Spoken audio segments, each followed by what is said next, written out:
Negosiasi nuklir Iran kembali macet total. Dan pernyataan Teheran soal 11 fasilitas nuklirnya yang disebut sudah ditanam dalam-dalam setelah perang 12 hari kini bertanyakan langsung oleh Israel. Suasana makin memanas. Serangan balasan mulai bermunculan, latihan tempur makin diperkeras, dan ancaman terbuka dilempar tanpa ragu. Dunia pun gelisah, seolah hanya menunggu waktu sebelum konflik Iran-Israel meledak menjadi perang besar.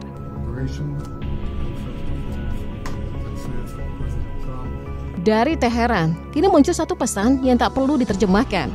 Iran bersiap menghadapi konfrontasi besar. Penandatanganan kerjasama strategis komprehensif Laut Kaspia bersama Rusia, Kazakhstan, dan Azerbaijan bukan sekedar seremoni diplomatik. Itu deklarasi bahwa Iran punya barisan pendukung ketika situasi berubah panas. 4 negara di utara Eurasia kini terhubung lewat jalur logistik, jaringan intelijen, dan kerjasama maritim. Sebuah formasi memberi isyarat keras kepada Israel bahwa menyerang Iran berarti berhadapan dengan blok yang jauh lebih luas. Namun bahkan tanpa payung Eurasia, kekuatan Iran sendiri sudah cukup menggetarkan. Saat gelombang 300 rudal dan drone ditembakkan ke Israel dalam perang 12 hari, banyak analis menilai Iran sengaja menahan diri. Mereka tak menurunkan rudal-rudal jarak jauh seperti Khorramshahr atau Haj Qassem, tak membuka silo bawah tanah, tak mengaktifkan peluncur multiple yang mampu memutahkan tembakan dalam jumlah masif.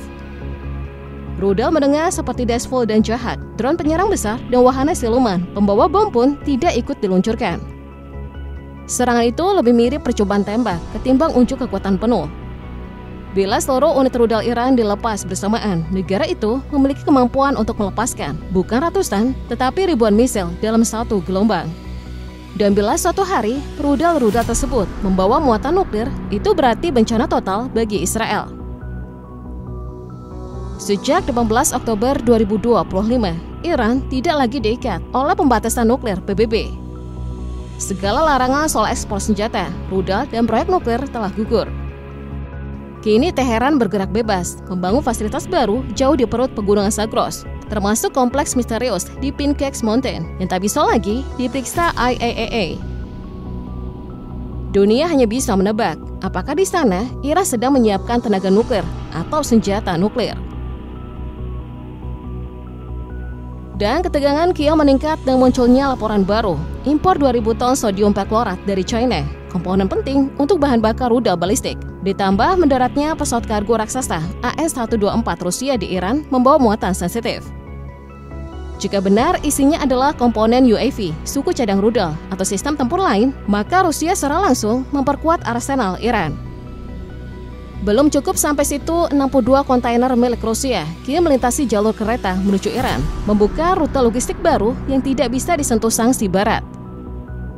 Dan di balik semua pergerakan ini, satu gambaran mulai tampak jelas. Poros Eurasia sedang membangun koridor konflik yang kelak bisa mengubah peta kekuatan dunia. Di sisi lain, Israel menunjukkan bahwa mereka tak pernah bermain bertahan. Menteri Pertahanan Israel, Israel Katz, sudah mengumumkan pendekatan baru yang ia sebut penegakan hukum. Istilah halus untuk operasi militer yang siap digelar kapan saja jika Iran terlihat mendekati ambang nuklir. Terjemahan kasarnya, gerakan sekecil apapun dari Teheran bakal dibalas dengan serangan lanjutan. Dan ancaman itu tidak keluar dari negara yang berdiri sendirian. Di balik Israel berdiri mesin raksasa blok Barat, Amerika Serikat, dan sekutu Eropa yang menjadi fondasi kekuatan mereka selama puluhan tahun. Sejak Oktober 2023, aliran dana lebih dari 21 miliar dolar dari Washington telah menopang operasional militer Israel. Tanpa dukungan finansial sebesar itu, Israel mustahil bisa mempertahankan ritme serangan dan kemampuan tempurnya.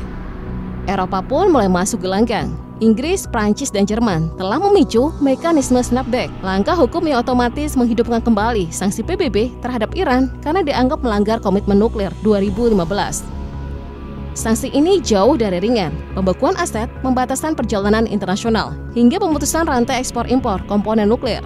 Teheran langsung mengecam langkah tersebut sebagai manipulasi politik Barat. Tetapi bagi Eropa, tekanan keras adalah satu-satunya bahasa yang mereka yakini dapat memaksa Iran kembali ke meja negosiasi. Namun semua ini bukan sekedar diplomasi permukaan. Ada permainan geopolitik yang jauh lebih besar. Dukungan Barat terhadap Israel bukan hanya karena hubungan lama. Mereka melihat ancaman yang lebih mengakar, posisi Iran yang kini berubah menjadi simpul penting ekonomi Eurasia. Negara itu menjadi jalur silang proyek infrastruktur raksasa BRICS, menghubungkan China melalui rel lintas baru, Rusia lewat koridor utara selatan, dan India melalui jalur Asia Selatan. Singkatnya, Iran kini berada di jalur utama, Jalan Sutra Baru, pusat arteri yang menghubungkan Timur Asia ke Eropa dan Afrika. Dan justru karena peran struktural inilah, Amerika berupaya membatasi kekuatan Iran. Selama Iran berfungsi sebagai jembatan Eurasia, potensi integrasi ekonomi raksasa timur, China, Rusia, India akan semakin kuat. Dan bila Eurasia benar-benar bersatu, itu berarti satu hal, hegemoni global Amerika berada dalam ancaman langsung.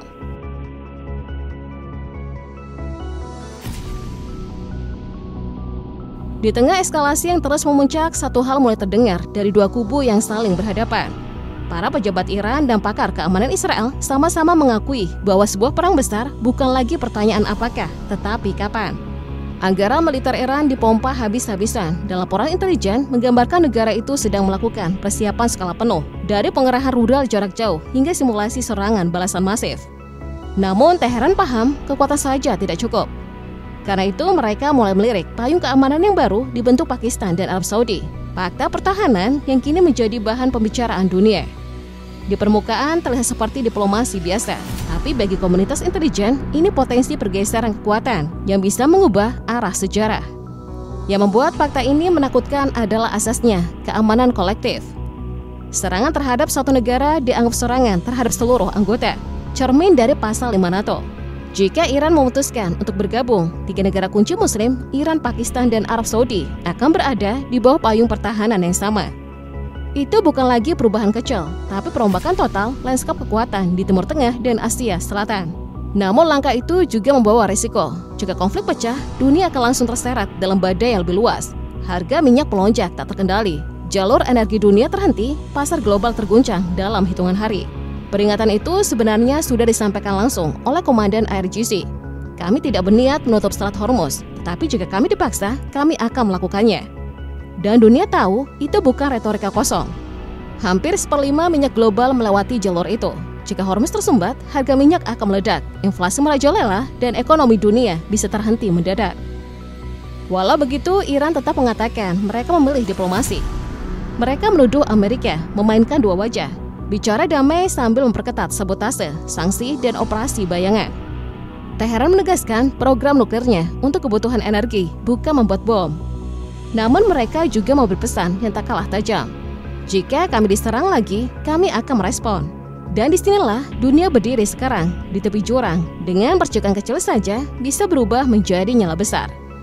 Masih ada ruang untuk bernegosiasi, tetapi waktu untuk meredakan konflik sudah tidak banyak tersisa.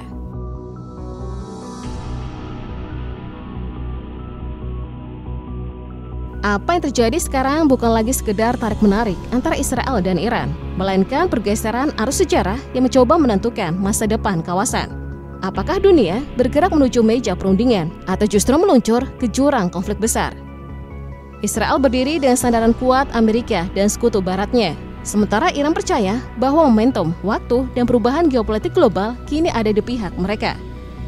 Keduanya berbicara tentang pelindungan negara, namun setiap langkah balasan justru menyalakan bara baru yang membuat seluruh wilayah semakin tegang.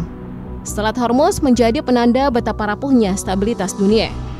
Satu kesalahan hitung, satu serangan yang meleset, atau satu keputusan yang dipicu emosi cukup untuk menggoyang perdagangan minyak global dan menghantam ekonomi negara-negara jauh di luar Timur Tengah. Di satu sisi, para diplomat masih bertukar pesan antara harapan dan ancaman. Di sisi lain, unit rudal masih dipindahkan, armada masih disiagakan, dan rasa saling percaya nyaris menghilang. Kini dunia berdiri di persimpangan yang semakin tipis, memilih jalan menuju penyelesaian sebelum segalanya meledak atau membiarkan konflik ini membuka babak kelam baru yang bisa bertahan berpuluh-puluh tahun. Sebab dalam peperangan modern, tidak ada kemenangan sejati. Yang tertinggal hanyalah kota-kota yang hancur, generasi yang tumbuh dengan luka warisan, dan trauma yang terus hidup jauh setelah senjata berhenti berbunyi.